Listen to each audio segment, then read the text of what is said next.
Mawulire agaliwo okuva mu ggwanga lye Saudi Arabia.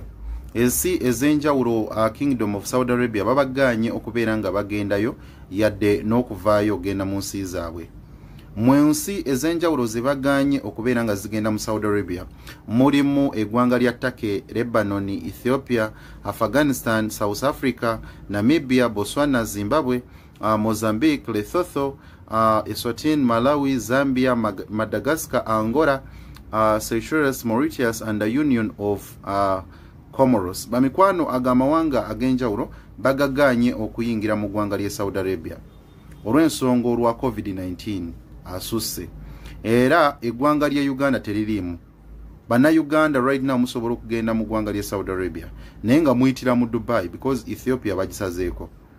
So tegeeza munno nti saawa zino asobola okubeera ng'atambula naye ng'ate byakwanguyiriza ayanguyiriza okubeera ng'atambula.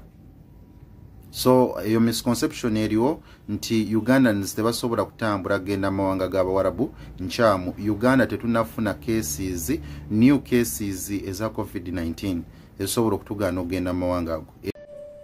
Olunaku lw'eggulo eggwanga lya Saudi Arabia lyayimiriza flights okuva mu mawanga 7 aga Africa okuli South Africa, okuli Namibia, okuli Botswana, okuli Mozambique, okuli Zimbabwe olwa COVID-19 okubanga yeyongedde mu mawanga ago.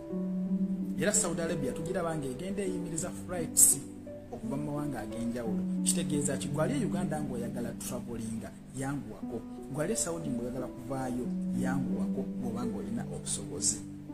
Tomanya kikiddako mu ekyo eneringa alert buli omu ayina obusobozi nayagala kutambula kyekiseera yanguweko kubanga tulabanga ensi zitandise okususpendinga flights.